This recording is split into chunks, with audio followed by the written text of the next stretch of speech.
Cody Banks is a 15-year-old boy who lives with his parents and his younger brother Alex. Although his family believes he is not capable enough, he does not hesitate to help anyone in trouble.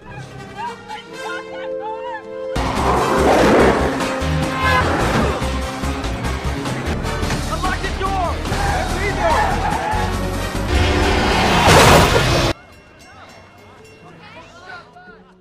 On the other hand, a scientist, Dr. Albert Connors, presents his concept of nanobots to an organization named Iris.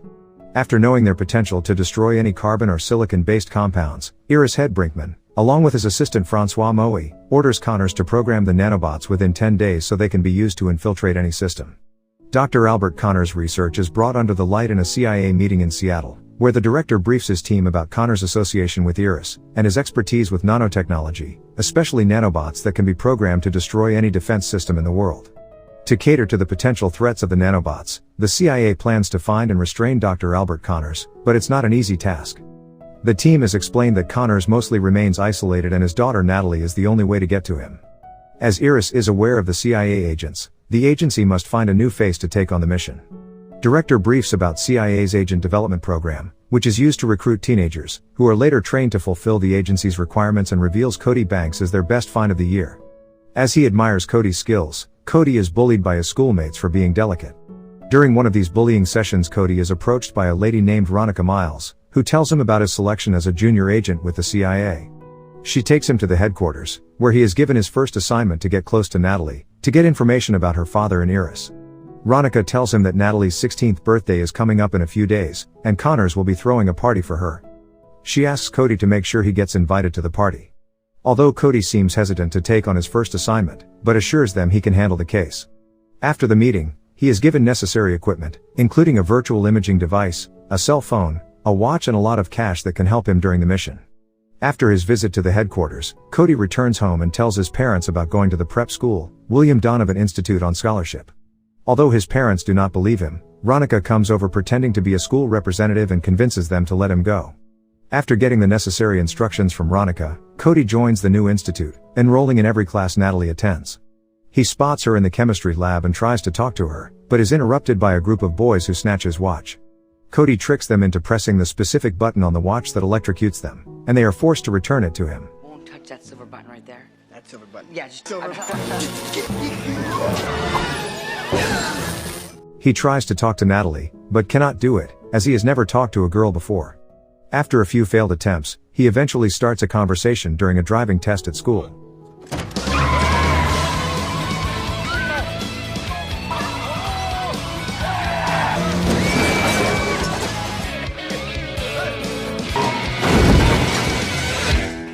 Although he impresses her with his driving skills, Natalie's friends take her away thinking he might hurt her. During his training session at CIA headquarters, Veronica asks about his progress and forces him to make it quick, but he reveals it's difficult for him as he has to do his homework and house chores as well. After listening to his problems, Veronica asks a few other agents to help him with his house chores while he starts working on the case. In his next meeting with Veronica, Cody is asked to call Natalie, but the team soon finds out he is unable to talk to her.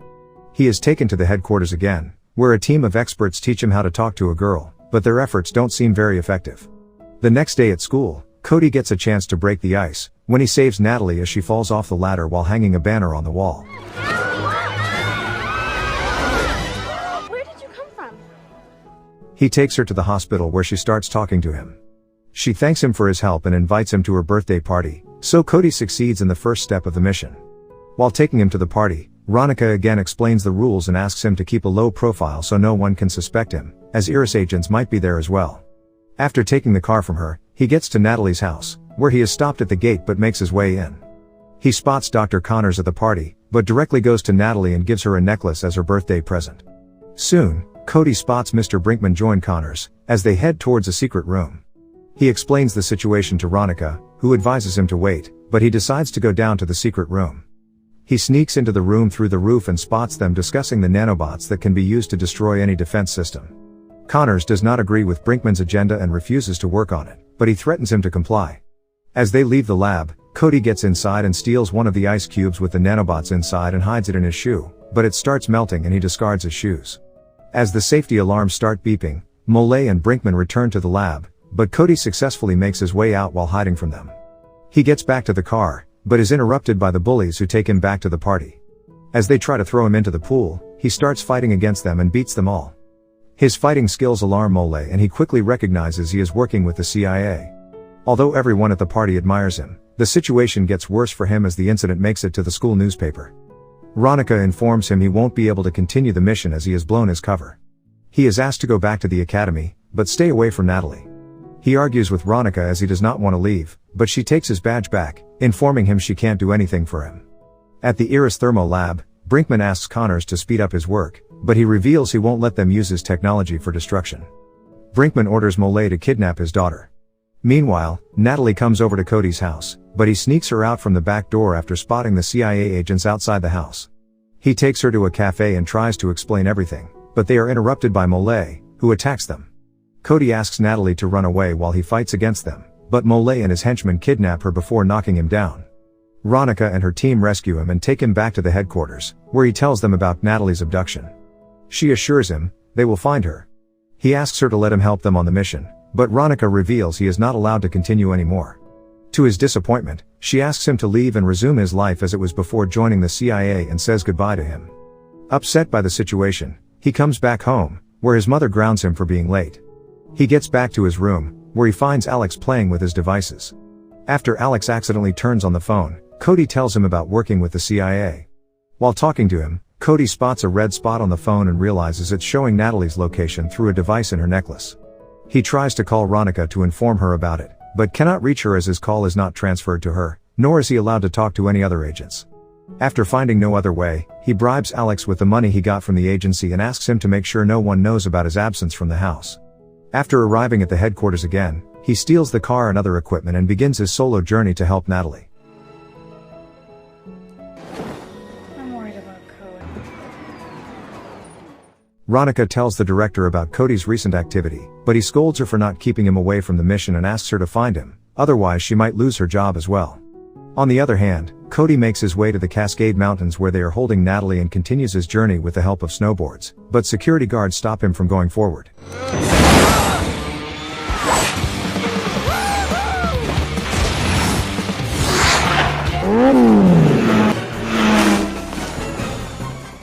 He fights against them, but gets stuck in a tree, from where Ronica, who just arrived by solo trek, saves him.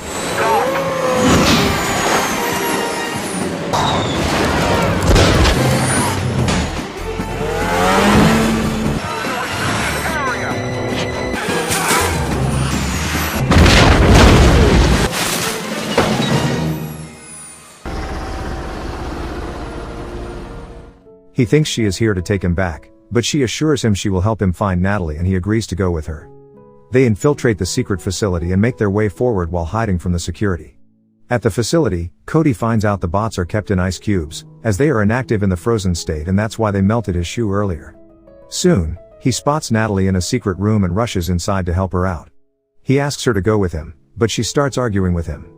Meanwhile, Mole spots him in Natalie's room and tells Brinkman about him, who orders to take him down.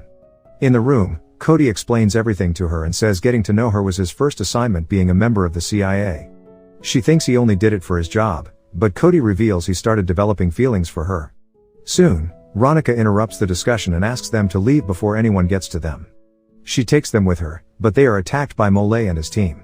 Cody escapes from them, while Natalie and Ronica are brought to Brinkman, who holds Natalie and orders to bring Connors in.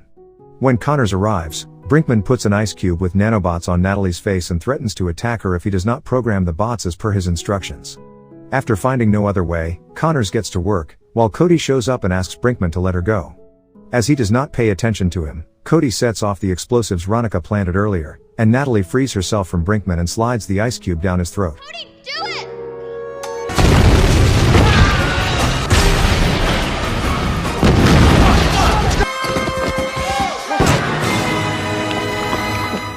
Mole quickly finds the remote to stop the bots from activation, but Connors informs him he has already made it useless.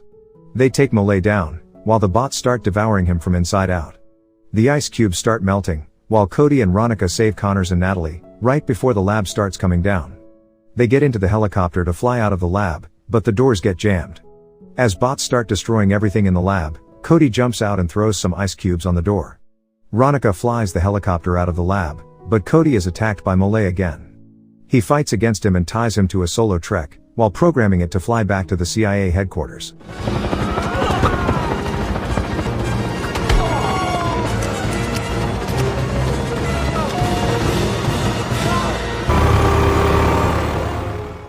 Ronica brings the helicopter back and Cody jumps on it right before the lab explodes. He is taken back to the headquarters, where Ronica admires him for his successful mission. She returns his badge and welcomes him back into the agency. Soon the director appreciates him as well and offers a reward for him.